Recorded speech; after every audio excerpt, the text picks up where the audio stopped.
Chennai climate இந்த கடைசி ஒரு வாரமாக சூப்பராக இருக்குது, என்ஜாயபிளாக இருக்குது கிளைமேட்டு.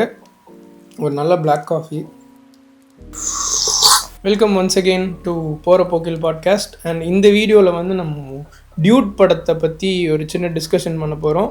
ரிவ்யூ நான் ரொம்ப சீக்கிரம் சொல்லிடுறேன், டக்குன்னு சொல்லிடுறேன் ரிவ்யூ. பட் ஆனால் இந்த வீடியோவோட main content or main purpose வந்து இஷ்யூஸ் வந்து நம்ம டிஸ்கஸ் பண்ண போகிறோம்.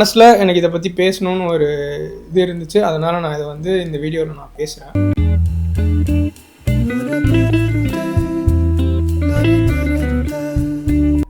டியூடை வந்து ரெண்டு விதமாக பார்க்குறாங்க மக்கள்.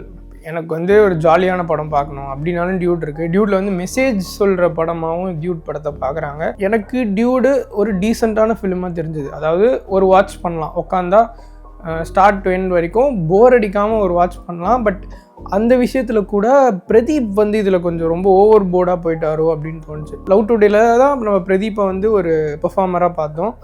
அதில் அவரோட சில எக்ஸ்ப்ரெஷன்ஸ், கொஞ்சம் நுவான்ஸான ஒரு சில எக்ஸ்ப்ரெஷன்ஸ்லாம் இருக்கும்ல, ரொம்ப ஓவராக ரியாக்ட் பண்ணுறதெல்லாம். ஆனால் அது என்ஜாயபிளாக தான் இருந்துச்சு. லவ் டுடேலையும் சரி, டிராகன்லேயும் சரி, இதுலேயும் அது என்ஜாயபிளாக தான் போச்சு. பட் ஆனால் ஒரு பாயிண்டில் அது ரொம்ப திகட்டுற ஒரு ஃபீல் வந்துருச்சு. அதாவது ப்ரோ போதும் ப்ரோ, கொஞ்சம் லிமிட் பண்ணிக்கலாம் இதை அப்படின்ற ஒரு ஃபீல் வந்துருச்சு டியூட் படத்தில். பாசிட்டிவ் நெகட்டிவ்ஸ்லாம் பார்த்தீங்கன்னா பஞ்சஸ்லாம் நல்லா ஒர்க் அவுட் ஆயிருக்கு, ஒரு சில காமெடிஸ் நல்லா ஒர்க் அவுட் ஆயிருக்கு. படத்தோட ஸ்க்ரீன் பிளே வந்து இட் வாஸ் குட். அதாவது ஸ்டார்டிங்லேருந்து எண்ட் வரைக்கும் உட்காந்தா உங்களால் போர் அடிக்காமல் உங்களால் ஃபுல்லாக பார்த்துட முடியும். அந்த விதத்தில் everything was good. Music was also good. Music வந்து இப்போ நிறைய பேர் சொல்கிறாங்க ஒரே ஒரு டியூனை வச்சு ஃபுல்லாக முடிச்சிட்டாரு அப்படின்றது. அது உண்மை தான். அது வந்து நம்ம அனிருத்தோட ஸ்டைல் நம்ம சொல்லிக்கலாம். அது ஒரே ஒரு பேஸ் டியூனை வச்சு நிறைய இன்ஸ்ட்ருமெண்ட்ஸு, அதோட டெம்போஸ்லாம் டிஃப்ரெண்ட்டாக மாற்றி கம்ப்ளீட் பண்ணுற மாதிரியான இது. அது அபியங்கர் ட்ரை பண்ணியிருக்காரு. எனக்கு தெரிஞ்சு அது வந்து மூவிக்கு ஒரு பெரிய ப்ளஸ்ஸாகவே இருந்திருக்கு. அண்ட் டியூட் படத்தை பற்றி பொதுவாக இந்த சொசைட்டி பேசுகிற விஷயங்கள்லாம் இருக்குல்ல, இது வந்து ஒரு கக்கோல்டு படம், இதில் வரதெல்லாம் ஏற்றுக்க முடியாது அப்படின்ற மாதிரி, அந்த மாதிரியான கருத்துக்கள் மேலே எனக்கு உடன்பாடு இல்லை. அதை நான் அக்செப்டும் பண்ணல. ஏன்னா நான் இந்த படத்தை அந்த மாதிரி பார்க்கல. பட் எனக்கு இந்த படத்து மேலே இருக்கிற ஃபர்ஸ்ட் கன்சர்ன் இஸ் ஆணவக்கொலை. ஆணவக்கொலை ஒரு சப்ஜெக்டாக இவங்க எடுத்து பண்ணது it's appreciable and kudos to that. ஆனால் அது அவ்வளோ ஸ்ட்ராங்காக கன்வே பண்ணாங்களான்னு கேட்டிங்கன்னா இல்லைங்க.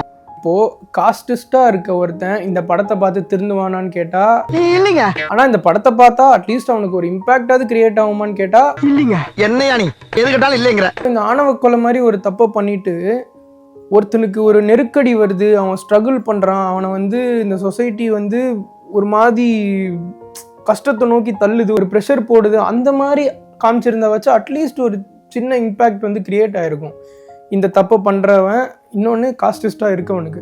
ஆனால் இந்த படத்தில் சரத்குமார் கேரக்டர் தான் பாஸ்டில் வந்து தான் தங்கச்சியவே வந்து ஆணவ கொலை பண்ணிவிட்டு ப்ரெசண்ட்டில் வந்து ஜாலியாக சுற்றிக்கிட்டு இருக்காரு. ஸோ இந்த ஜாலியாக சுற்றிட்டு இருக்க இந்த மனுஷனுக்கு பிரதீப் அந்த குழந்தைய வச்சு ஒரு சின்ன ட்ராமா மாதிரி ஒன்று கிரியேட் பண்ணி காமிச்சு அவரை வந்து சில டைலாக்ஸ்லாம் பேசி சில சோஷியல் மெசேஜ்லாம் சொன்னதுக்கு சரத்குமார் வந்து திருந்திட்டாராம். இதெல்லாம் நம்புற மாதிரி அங்கே இருக்குது. ஆனால் இதெல்லாம் நடக்குமா முதல்ல? இல்லைங்க. சரி, ஓகே, இந்த படத்தில் வந்து இது வந்து ஜஸ்ட்டு ஒரு சுட்டி காட்டுற மாதிரி தான் வந்து பண்ணியிருக்காங்க அப்படின்றது டேரக்டர் ஒரு இதில் சொல்கிறாரு. எனக்கு இந்த சப்ஜெக்டை டச் பண்ணணும் அப்படின்ற மாதிரி. ஆனால் டச் பண்ணுற விதம்னு ஒன்று இருக்குல்ல, அதை இப்போ இந்த படம் டேக் இட் ஈஸி அப்படின்ற மாதிரியான ஒரு சப்ஜெக்டில் போகுதுன்னா இந்த விஷயத்தை உள்ளே கொண்டு வந்தால் அதுவும் ஈஸியாக தான் மிக்ஸ் ஆகிடும், ஈஸியான விஷயமாகவே கடந்து போகிற மாதிரி ஆகிடும். இன்னொன்று, இப்போ நான் இந்த படத்தை பார்த்துருக்கேன், இன்னொருத்த வந்து இந்த படத்தை பார்த்துருக்காரு.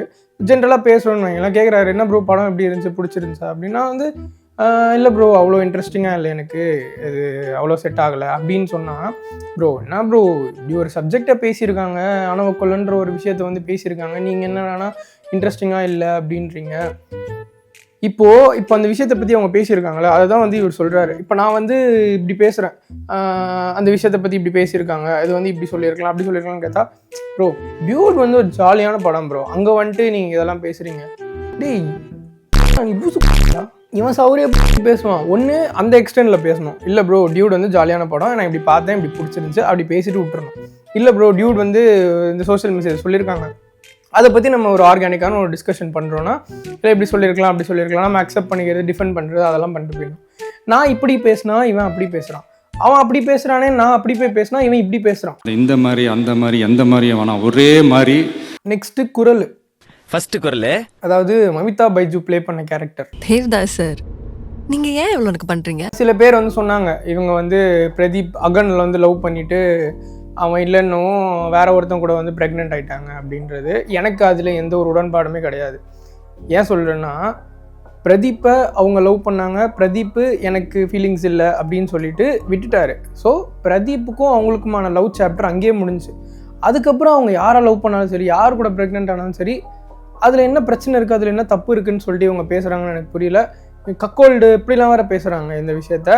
எனக்கு அதில் சுத்தமாக உடன்பாடே கிடையாது. ஏன்னா இது அவ்வளோதான், பிரதீப் சாப்டர் முடிஞ்சுது. அடுத்து இவங்க ப்ரெக்னென்ட் ஆகுறாங்க, அதுக்கப்புறம் குழந்தை பிறகுது. அதை பிரதீப் பார்த்துக்காதது அது அவரோட இது. தான் மாமா பொண்ணோட குழந்தைய பார்த்துக்கிறேன் அந்த மாதிரி கூட இதை எடுத்துகிட்டு போயிடலாம். பட் ஆனால் இதுலேயும் ஒரு சின்ன பிரச்சனை இருக்குது. குரல் வந்து இப்போ ப்ரெக்னெண்ட்டாக இருக்காங்க, ஆனால் அவங்க ப்ரெக்னெண்ட்டாக இருக்க விஷயம் தெரியாது.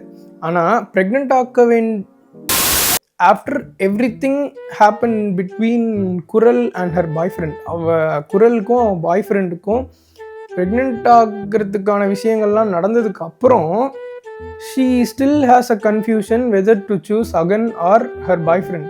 பாய் ஃப்ரெண்டை சூஸ் பண்ணணுமா இல்லை அகனை பிரதீப்பை சூஸ் பண்ணணுமான்ற கன்ஃபியூஷன் இருக்குங்க அவங்களுக்கு.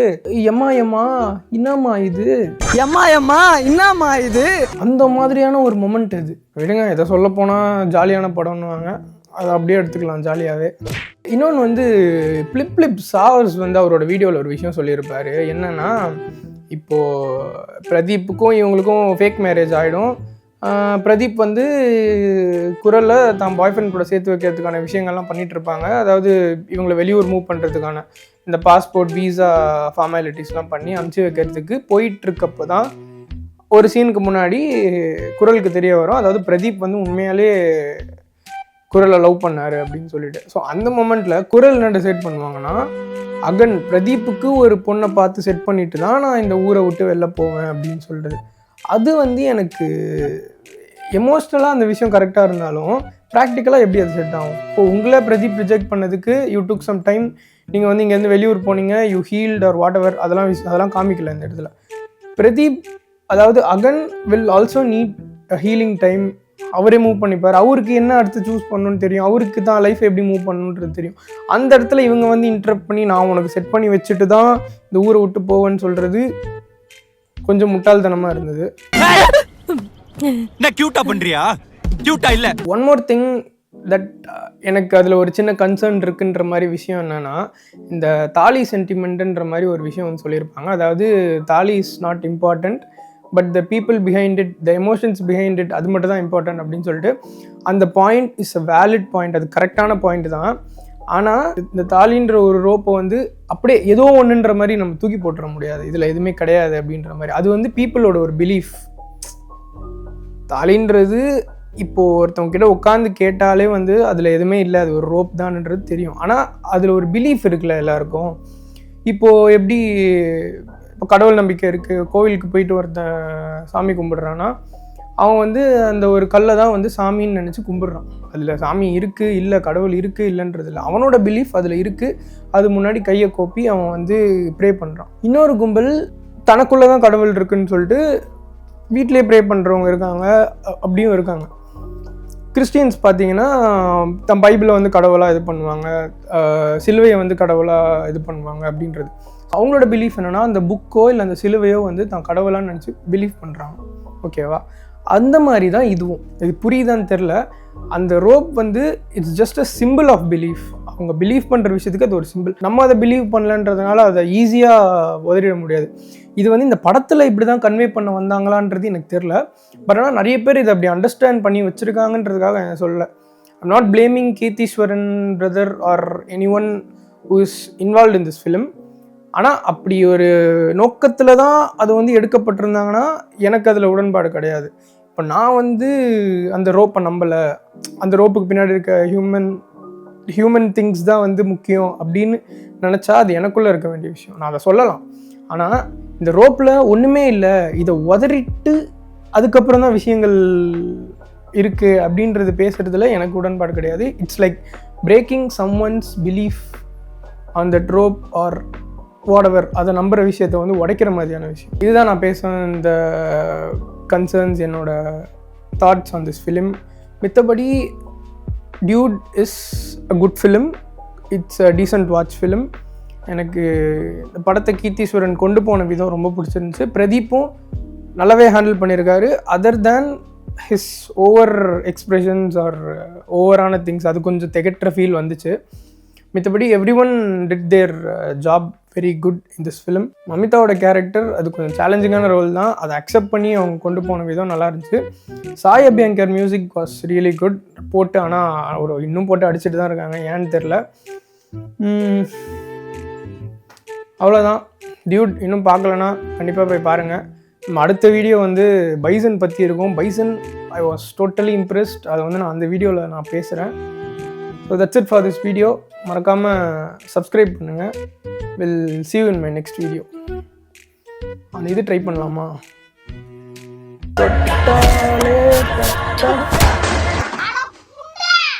ஃபோன் தான் உடஞ்சிரும்னு நினைக்கிறேன். see you in my next video.